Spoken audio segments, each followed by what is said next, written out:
प्रतापगढ़ की कुंडा विधानसभा सीट से विधायक हैं रघुराज प्रताप सिंह उर्फ राजा भैया। राजा भैया बाहुबल और धनबल दोनों के धनी हैं और इसी वजह से उनके क्षेत्र के लोग उनसे खौफ खाते हैं। एक बाहुबली नेता के तौर पर उनकी पहचान अपने क्षेत्र में है, लेकिन पारिवारिक विवाद के चलते वो कहीं ना कहीं फंसते हुए दिखाई दे रहे हैं। ये तक कहा जा रहा है कि वो जेल भी जा सकते हैं। बीते रोज मैंने आपको एक खबर दिखाई थी जिसमें भानवी सिंह, जो कि राजा भैया की पत्नी है, उन्होंने तमाम गंभीर आरोप लगाते हुए एक लंबा चौड़ा पोस्ट सोशल मीडिया प्लेटफॉर्म पर किया था। उन्होंने अपनी मेडिकल रिपोर्ट भी इसमें साझा की थी और बताया था कि किस तरह से राजा भैया ने उनके साथ कांड किया है, बदसलूकी की है, उनके साथ किस तरह से अत्याचार किया गया है, घरेलू उत्पीड़न का शिकार उनको बनाया गया है। और जब केस अदालत में है तो जो गवाह हैं उनको प्रभावित करने की कोशिश की जा रही है। इसी मामले को आगे बढ़ाते हुए राजा भैया के खिलाफ मोर्चा खोल दिया है उनकी बेटी ने भी। जी हां, राजा भैया की बेटी राघवी सिंह ने भी एक पोस्ट किया है सोशल मीडिया पर और इस पोस्ट में उन्होंने एक खुलासा किया। वो खुलासा क्या है मैं आपको बताता हूं। नमस्कार, मेरा नाम हिमांशु मिश्रा है, आप देख रहे हैं 4PM न्यूज नेटवर्क। दोस्तों, भानवी सिंह पिछले कुछ दिनों से चर्चाओं में हैं। चर्चाओं में इसलिए हैं क्योंकि उन्होंने राजा भैया के खिलाफ तमाम आरोप लगाए हैं और अब आरोपों का जो पहाड़ है उसको बड़ा करने का काम कर रही हैं उनकी बेटी। राघवी ने सोशल मीडिया पर क्या पोस्ट किया है, सबसे पहले उसे देखिए। राघवी अपने पोस्ट में कुछ तस्वीरें साझा कर रही हैं और कह रही हैं कि मैं ये तस्वीरें और एक स्क्रीनशॉट भी सबूत के तौर पर साझा कर रही हूं, जिसमें एक व्यक्ति खुद स्वीकार कर रहा है कि मेरी मां के फर्जी हस्ताक्षर इस्तेमाल किए गए हैं। ये व्यक्ति 2 साल पहले हमारे घर पर आया था और मेरी मां की मदद के लिए बस्ती से आए स्टाफ को धमका रहा था। ये सिर्फ उस दिन की कहानी नहीं है, ये सिलसिला पिछले कई सालों से चल रहा है। मेरी मां ने 30 साल तक सब कुछ सहन किया, घरेलू हिंसा, अपमान, धोखा, विश्वासघात, यहाँ तक कि स्वास्थ्य पर हुए स्थायी नुकसान, लेकिन उन्होंने कभी इसे सार्वजनिक नहीं किया। एक व्यक्ति है आशुतोष करके, इसे टैग भी किया गया है। और आगे राघवी लिखती हैं, गवाहों को धमकाया जा रहा है। यूपी पुलिस खुद स्वीकार कर रही है कि FIR बेबुनियाद है, लेकिन हाई प्रोफाइल मामला होने के चलते कोई कार्रवाई नहीं कर रही। तब हमारे पास सोशल मीडिया पर अपनी बात रखने के अलावा कोई रास्ता नहीं बचा। मैं रोज अपनी मां को इस मानसिक और शारीरिक यातना में टूटते हुए देखती हूं और मेरा दिल दुखी हो जाता है। क्या इस सरकार से इतनी भी उम्मीद नहीं है कि वो अवैध FIR, सत्ता के दुरुपयोग और महिला पर हो रहे अत्याचारों को रोके? कब हमें निष्पक्ष सुनवाई और न्याय मिलेगा? ये लड़ाई पैसा, संपत्ति या अहंकार की नहीं, सिर्फ जीने के अधिकार, आत्मसम्मान और न्याय की लड़ाई है। मैं हाथ जोड़कर सरकार, प्रशासन और समाज से अपील करती हूँ,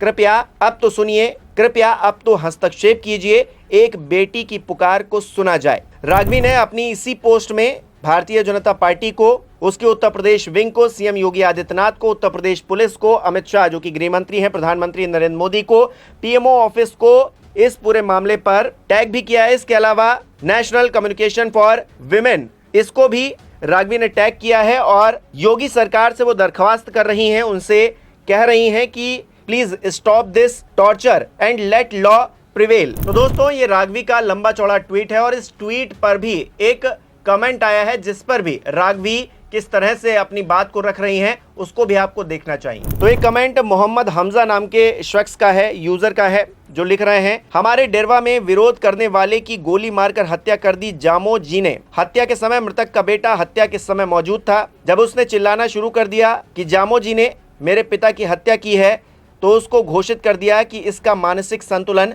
ठीक नहीं है। इस पर राघवी लिख रही हैं, I have nothing left but hope and prayers for justice. This is happening in broad daylight and yet no one, no police, no administration has stepping up to help. It breaks my heart to see such cruelly go unanswered. This is how power crushes the helpless. Justice will rise. Can we please pay attention and take action here? तो ये भी राघवी की तरफ से कहा गया है उनके ट्विटर अकाउंट पर, जो कि अब एक्स हो गया है। एक्स अकाउंट पर आप जाकर देख सकते हैं, उनका ये ट्वीट पड़ा हुआ है। वो इन बातों का जिक्र कर रही हैं। अपनी मां के साथ हुए अत्याचार के मामले में वो अब मुखर हो गई हैं। हालांकि वो पहले से ही अपनी मां के साथ में रही हैं। 1995 से लेकर 2025 आज हो गया है, 30 साल हो गए हैं राजा भैया और भानवी सिंह की शादी को। उसमें उनके 4 बच्चे हैं, जिसमें 2 लड़के और 2 लड़कियां हैं, जिसमें से राघवी ने इस पूरे मामले पर अपनी मां का साथ दिया है और वो लगातार मुखर होकर बात कहती रही हैं। चाहे वो किसी भी मंच पर हो। हालांकि ये मामला किस तरह से शुरू हुआ, जरा ग्राफिक्स के जरिए एक बार फिर से समझ लीजिए। तो दोस्तों, बात 2022 की है, जब राजा भैया ने दिल्ली के साकेत कोर्ट में भानवी सिंह से तलाक के लिए याचिका दायर की थी, जिसमें उन्होंने भानवी पर घर छोड़ने और परिवार पर गलत आरोप लगाने का दावा किया था। भानवी ने इसके जवाब में राजा भैया पर शारीरिक और मानसिक उत्पीड़न, अवैध संबंध और मारपीट के गंभीर आरोप लगाए। उन्होंने 2015 की एक घटना का जिक्र किया, जिसमें कथित तौर पर मारपीट के बाद उन्हें अस्पताल में भर्ती होना पड़ा और सितंबर 2020 से उन्हें घर में एंट्री नहीं दी गई। भानवी ने यह भी आरोप लगाया कि राजा भैया ने उनकी बहन साध्वी सिंह के साथ अवैध संबंध रखे और साध्वी के प्रेग्नेंट होने पर अबॉर्शन तक करवा दिया। भानवी ने 7 मार्च 2025 को दिल्ली के सफदरजंग एनक्लेव थाने में राजा भैया के खिलाफ घरेलू हिंसा की एफआईआर की, जिसमें उन्होंने शारीरिक और मानसिक प्रताड़ना के साथ साथ जान से मारने की धमकी दिए जाने का आरोप लगाया। इसके जवाब में राजा भैया के भाई अक्षय प्रताप सिंह उर्फ गोपाल जी ने पलटवार करते हुए कहा कि भानवी ने गुजारा भत्ते के रूप में 10 लाख रुपए से बढ़कर 25 लाख रुपए हर महीने और 100 करोड़ की जो मांग की है वो उनकी लग्जरी लाइफ के लिए है और उनकी दिमागी हालत ठीक नहीं है। जबकि भानवी ने अक्षय प्रताप सिंह के खिलाफ भी धोखाधड़ी और फर्जी साइन के आरोप में दिल्ली पुलिस की आर्थिक अपराध शाखा में मामला दर्ज कर रखा है। हालांकि इस विवाद में राजा भैया की बेटी राघवी सिंह ने अपनी मां भानवी का समर्थन किया है और अक्षय प्रताप के बयानों पर नाराजगी जताई है। जैसा कि मैंने आपको बताया, राघवी हमेशा से ही अपनी मां के साथ में रही हैं इस पूरे मामले में, और उन्होंने जो ताज़ा ट्वीट किया है उसको भी मैंने आपको दिखाया। राजा भैया के जो पिता हैं उदय प्रताप सिंह, उन्होंने भी भानवी का समर्थन किया है और राजा भैया के खिलाफ टिप्पणी कर चुके हैं वो। वहीं भानवी की बहन साध्वी सिंह ने भानवी के अवैध संबंधों वाले आरोप को बेबुनियाद बताया है और कहा है कि असल में उनकी बहन भानवी का उनके पति आनंद सिंह से अवैध संबंध है और वो अक्सर उनके पति से मिलने के लिए भरावन हाउस आती थी। इतना ही नहीं, साध्वी का कहना है कि राजा भैया के साथ जो भी विवाद है वो प्रॉपर्टी को लेकर है, जिसको लेकर उनकी बहन भानवी सिंह घर में अक्सर बवाल करती थी। प्रॉपर्टी के चलते उन्होंने मां तक से मारपीट की है। फिलहाल ये विवाद कोर्ट से लेकर सोशल मीडिया और सियासी हलकों तक पहुंच चुका है। भानवी ने उत्तर प्रदेश के शासन और प्रशासन पर सवाल उठाते हुए फ्यूचर में सियासी मैदान में उतरने का इशारा दिया है, जबकि राजा भैया ने इस पूरे मामले पर सार्वजनिक तौर पर तो चुप्पी साध रखी है, लेकिन उनके जो करीबी लोग हैं वो एक्टिवली भानवी सिंह को निशाना बना रहे हैं, उन पर आरोप लगाते जा रहे हैं। हालांकि भानवी सिंह का साथ देने के लिए उनकी बेटी उनके साथ लगातार खड़ी हुई हैं और अपने पिता के खिलाफ मोर्चा खोल दिया है राघवी ने, और वो अपने मां के लिए अब पूरी तरीके से मैदान में उतरकर बयानबाजी भी कर रही हैं और ये बताने की कोशिश कर रही हैं कि आखिरकार धन बल और बाहुबल का किस तरह से दुरुपयोग किया जा रहा है, और इसको लेकर सरकार से वो गुहार भी लगा रही हैं।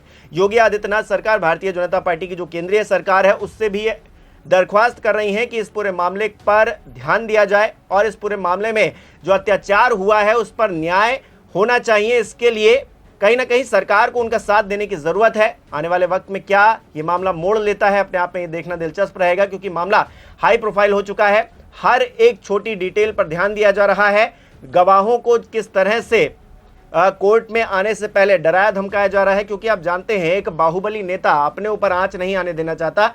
सियासी करियर किस तरह का रहा है राजा भैया का, उनके क्षेत्र में किस तरह का उनका भौकाल है, ये कोई नहीं जानता है, ऐसा नहीं है। हर कोई जानता है कि राजा भैया किस तरह से अपनी हैसियत रखते हैं, क्या उनका बाहुबल और धनबल है। तो ऐसे में बहुत ईजी है उनके लिए, बहुत आसान है उनके लिए किसी को भी प्रभावित कर देना। और जब बात उन पर आ गई है, उनकी छवि को लेकर आ गई है, उनके अस्तित्व पर आ गई है, तो फिर तो वो कुछ भी कर सकते हैं। ऐसे में भानवी सिंह आगे चलकर क्या करती हैं, सरकार उनकी किस तरह से मदद करती है, कानून उनकी किस तरह से मदद करता है, क्योंकि उनकी बेटी भी उनके साथ आ गई, सार्वजनिक तौर पर बयान दे रही है। इस बयान को आप किस तरह से देखते हैं, भानवी सिंह पर जो आरोप लगे हैं और भानवी सिंह ने जो आरोप लगाए हैं राजा भैया पर, उनको आप किस तरह से देखते हैं, हमें कमेंट करके जरूर बताइए।